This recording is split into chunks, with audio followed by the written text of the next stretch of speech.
Have you ever felt like you've been in a place where you got so busy that you forgot about your prayer closet? You got so busy that you forgot about that communion with God. You just do devotions like it's just checking something off of a list.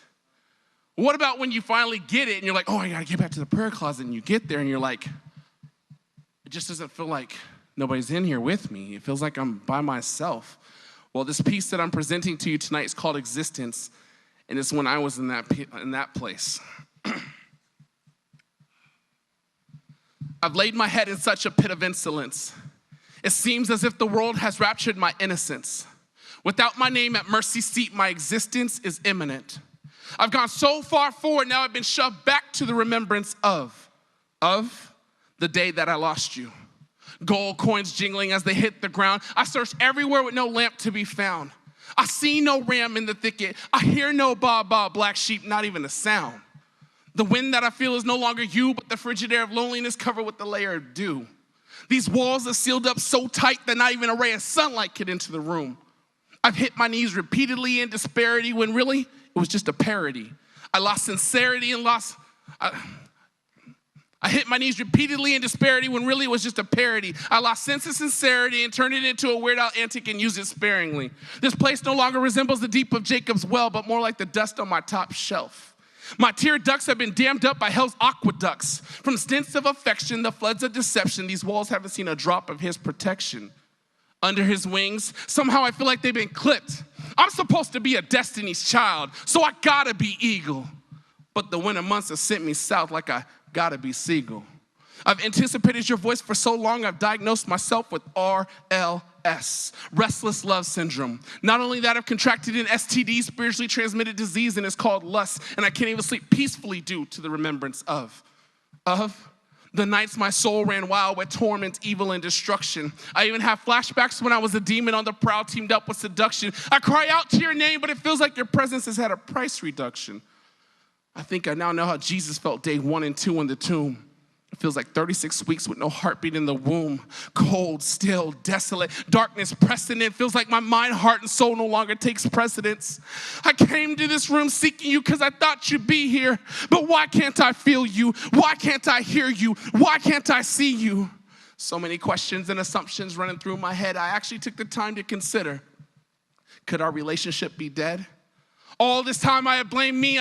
All this time I had felt abandoned. I should have blamed me instead. I knew that this draft had felt all too familiar. Having a back door open wasn't my first pick, probably wasn't my second either. Not only was it there, but I left it open.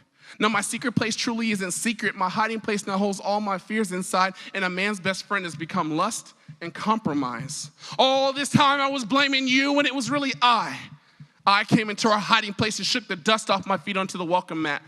I allowed the mirror of self-reflection to take the place and space of your loving grace.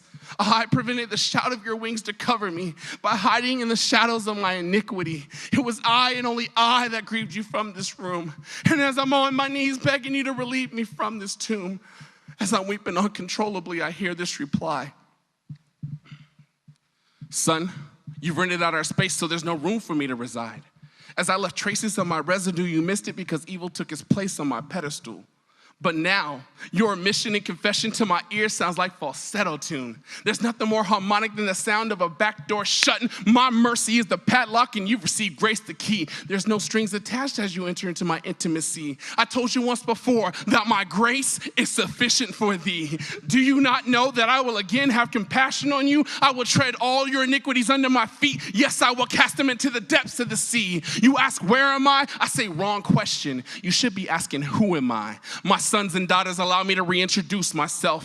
I am the Prince of Peace as you lie weeping between porch and altar. I'm the acquittal when the accuser has a case. I'm the fervor in your drive that quickens you to pick up the pace. I'm the factor in your body known as laminin. I hold all things together. I'm the antidote to your STD, aka sent to deliver. There will never be another one like me. I tell you do the right thing, but no, I'm not Spike Lee. I'm the groom, you're the bride, might so call you wifey. My Holy Spirit in you, now that's a tight ring. I destroyed all options of divorcing me when I came and died on the cross. You may run and hide, but with arms wide open is my salvation's creed. I don't know if you're hurt, but your God's not dead. I make the news, boy. Don't be surprised if you see the front page say I make the sea talk. Allow me to preach about myself for a minute, because I am the gospel. I called the prodigal home to speak the gospel. Get it? Gospel. My name will keep a dope boy out of hell, keep women from playing show and tell, and even lead a pastor's son back home that chose to rebel. Forget hell's bells. I'm heaven's song. Call me Genesis to Revelations, because I am the word. I could go on forever about me, because I am eternity. And as I said in Corinthians, if you are in me, all things are passed away. Behold, all things are made new.